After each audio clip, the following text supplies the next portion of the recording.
बिस्मिल्लाहिमिनश्शैतानिर्रजीम बिस्मिल्लाहिर्रहमानिर्रहीम। अज़ीज़ तलबा अस्सलाम वालेकुम। उम्मीद है आप सब लोग खैरियत से होंगे। अल्लाह पाक आपको ज़िंदगी के हर मैदान में कामयाब करे और आपको अपने घरों में खुश और आबाद रखे, आमीन।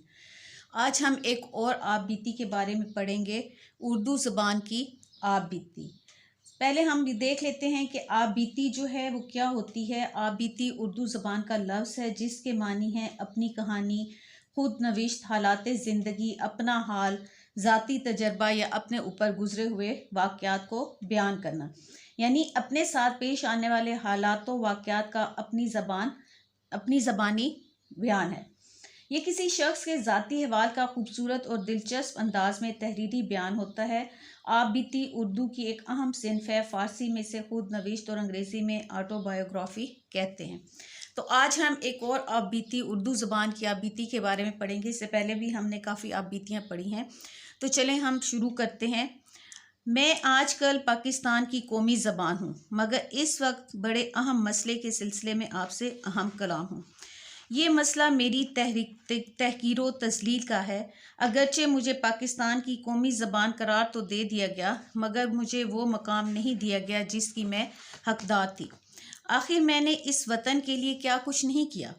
चलिए मैं आपको अपनी ज़िंदगी के चंद हसीन लम्हात की दास्तान सुनाती हूँ। मेरी पैदाइश के मुतल्लिक तो मुख्तलिफ़ नज़रियात हैं। अलबत्ता ये बात बिल्कुल ठीक है कि मैं पैदा बरे सग़ीर ही में हुई। इब्तदाई अयाम में मुझे रेख्ता कहा जाने लगा। बाद अज़ां मुझे उर्दू मोहल्ला में कहलाई और अब सिर्फ उर्दू के नाम से पहचानी जाती हूँ। उर्दू जो है वो तुर्की ज़बान का लफ्ज़ है जिसके मानी लश्कर के हैं। मेरी पैदाइश के मुतल्लिक कहा जाता है कि मैं बरे सग़ीर की अफवाज के मेल जोल से पैदा हुई थी, इसीलिए मुझे ये नाम दिया गया। मेरी परवरिश नहायत आला लोगों ने की। इब्तदा में सुल्तान मोहम्मद अली कुतुब शाह ने मुझे इस्तेमाल करते हुए अपना दीवान लिखा। बाद अज़ां वली दक्नी, मीर, सौदा, दर्द, गालिब, जोश, अल्लामा इकबाल, मौलाना ज़फ़र अली ख़ान और मौलाना हसरत मोहानी वगैरह ने अपनी शायरी के ज़रिए मुझे तरक्की दी। इसीलिए तो एक शायर ने कहा है, उर्दू लसानियात की दुनिया में फ़र्द है, उर्दू वली है, मीर है, सौदा है, दर्द है। बरे सग़ीर में अंग्रेज़ों की आमद के बाद मेरी तौक़ीर में कुछ कमी हुई, क्योंकि उन्होंने मुझे दफ्तरों से खारिज करके अंग्रेज़ी को दफ्तरी ज़बान का दर्जा दे दिया।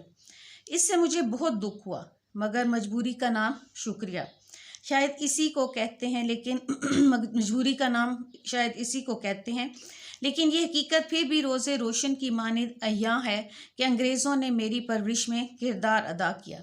उन्होंने फोर्ट विलियम कॉलेज कायम किया जिसमें मेरी ग्रामर तश्कील दी गई। इससे लसानियात की दुनिया में मेरा मुकाम ज़रा बुलंद हो गया। मैंने बरे सग़ीर को बहुत से हंगामों और मुश्किल सियासी हालात से गुज़रते देखा है। मुझे अंग्रेज़ों की ईस्ट इंडिया कंपनी का आगाज़ भी याद है और दिल्ली का उजड़ना भी मैंने अपनी आँखों से देखा है। मुझे गदर का दौर भी अब तक याद है और तक़सीम बरे सग़ीर की याद भी मेरे दिल में बिल्कुल ताज़ा है।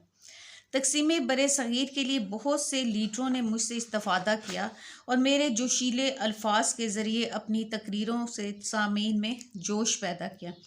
आखिरकार पाकिस्तान बना। मुझे इसकी कौमी ज़बान करार देने वाली शख्सियत कायद-ए-आज़म थे। इस मकाम के हसूल के बाद मुझे अपने आप पर फ़ख्र महसूस होने लगा था। शायद इसी वजह से चंद एक इलाकाई ज़बानों को मुझसे हसद होने लगा और वो मेरे मुकाबले पर उतर आईं।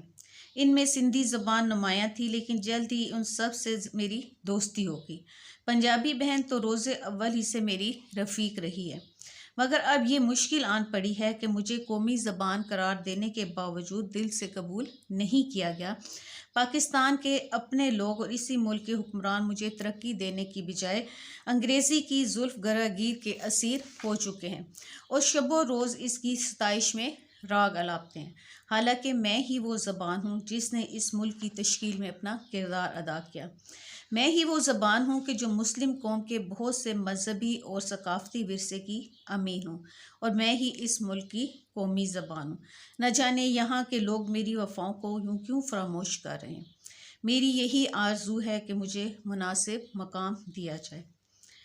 उर्दू के चाँद के हैं उजाले किरण किरण, مہکے ہیں اس کے عنبریں گیسو شکن شکن، اردو نے اپنا خون دیا ہے دمن چمن، پھرتی رہی ہے مثل صبا یہ چمن دمن، اب کا نہیں یہ ساتھ، یہ صدیوں کا ساتھ ہے، تشکیل ارض پاک میں اردو کا ہاتھ ہے۔ تو یہ تھی اردو کی جو آپ بیتی، اردو زبان کی آپ بیتی۔ امید ہے آپ لوگوں کو اچھی لگی ہوگی اور آپ کو سمجھ آ گئی ہوگی کہ آپ بیتی کیسے لکھتے ہیں۔ تو اگر آپ میرے چینل پر نئے ہیں تو میرے چینل کو لائک کریں، سبسکرائب کریں اور اپنے دوستوں میں شیئر بھی کریں۔ شکریہ۔